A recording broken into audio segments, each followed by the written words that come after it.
Hi everyone, my name is Herrick Kimball, and today in this episode I'm going to show you a technique for ripping strips on the table saw like you see here without cutting your fingers off.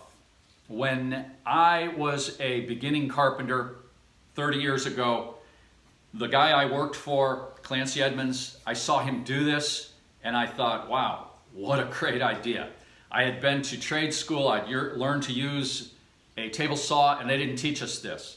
And it is so simple and so smart.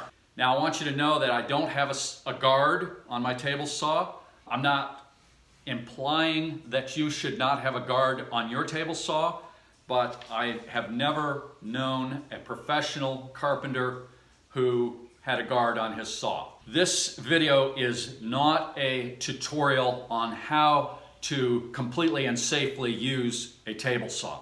This is just one technique. I'll put a link to a Taunton Press book down below that is a good source of how-to information. Now, having said all of that, let me tell you what I'm doing here. I'm going to make a trellis structure in one of my garden mini beds for the ground cherries to grow up. It's going to be a V-shaped structure. I won't go into all the details except to say that I'm going to make slats like you see here, and they're going to be part of that. And these slats are nearly 1/4 inch thick. They're 33 inches long. I need a bunch of them. I'm cutting them out of a 2x4. And then here we go with this tip, this good idea for saving your fingers. The normal inclination when using a table saw is to feed your stock into the blade, and you get to a certain point where your fingers are close, and then you get a push stick of some sort and you push it through. Nothing wrong with that. However, when you're ripping small strips or extra long pieces and you want to avoid the risk that comes with getting your fingers close to the blade, this is all you have to do. And I'm going to demonstrate it in a second, but I'm going to just explain it right here.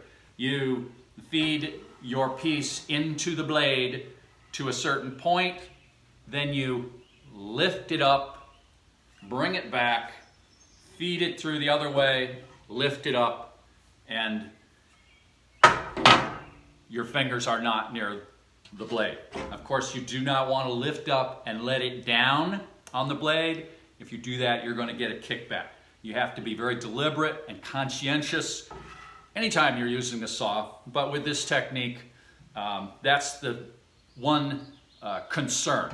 If you lift up and then bring it down, that baby's going to kick back on you. So keep that in mind.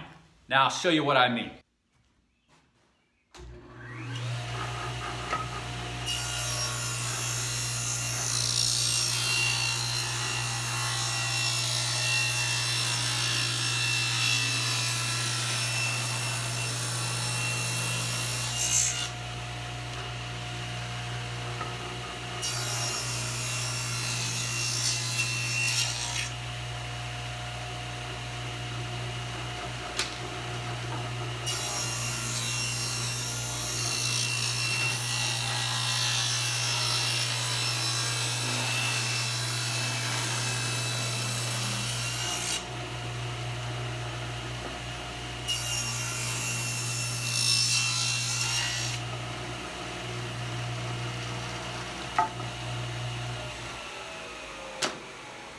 So that's it, folks. It's that simple. Now, I want to show you one last thing that you, if you were very observant, you might have noticed.